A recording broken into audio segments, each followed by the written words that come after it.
Shalom, apa kabarnya saudaraku sekalian? Kiranya kasih Tuhan Yesus menyertai kita. Sebelum kita menyambut sapaan firman Tuhan, mari kita saat teduh sejenak.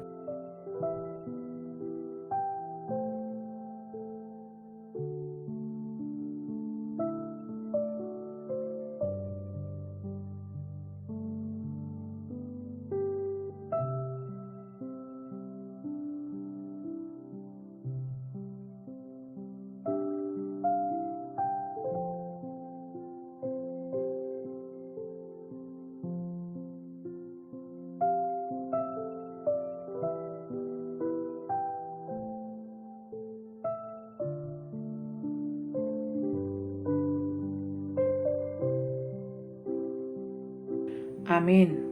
Sapaan firman Tuhan untuk kita hari ini tertulis dalam Yeremia 30 ayat 11. Demikian dikatakan, sebab aku menyertai engkau, demikianlah firman Tuhan, untuk menyelamatkan engkau segala bangsa yang diantaranya engkau kuserahkan, akan kuhabiskan, tetapi engkau ini tidak akan kuhabiskan.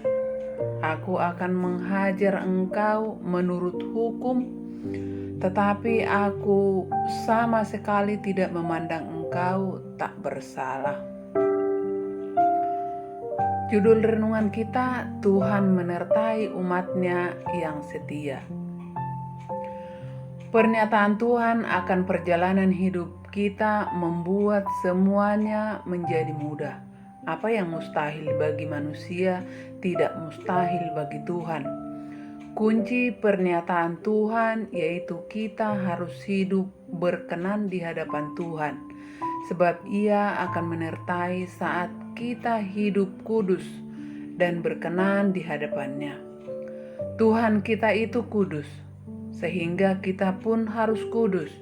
Bahkan kita juga perlu meminta penyertaan Roh Kudus agar kita dibimbing ke arah yang benar dan menuju kepada keberhasilan.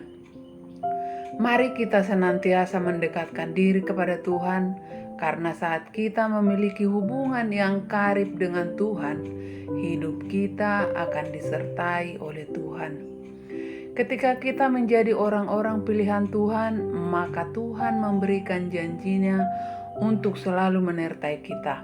Ada 4 hal yang harus kita lakukan agar penyertaan Tuhan itu nyata bagi kita.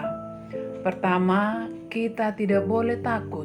Banyak ayat di Alkitab yang menyebutkan Tuhan berkata, "Jangan takut."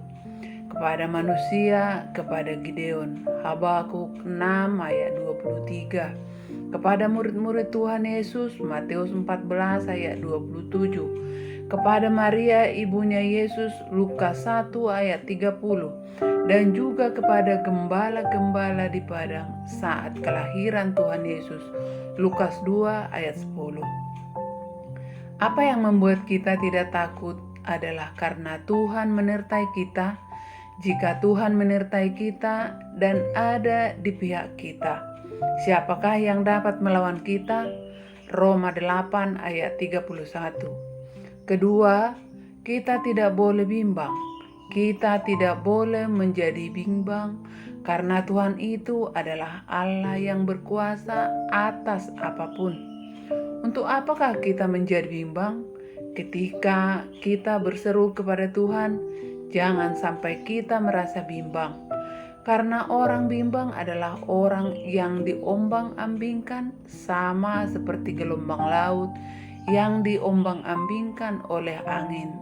Yakobus 1 ayat 6.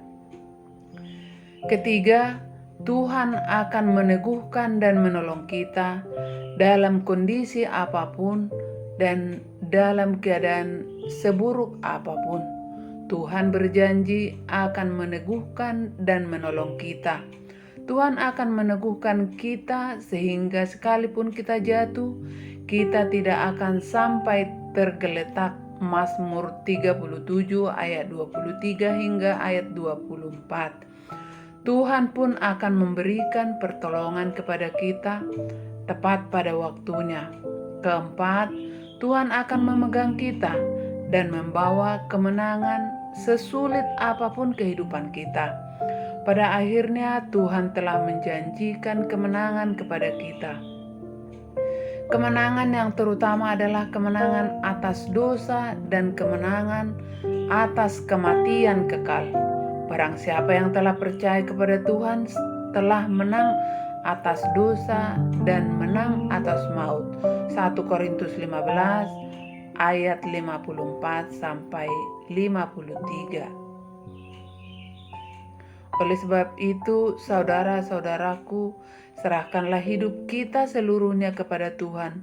Biarlah Tuhan yang menyertai dan bekerja atas setiap kita.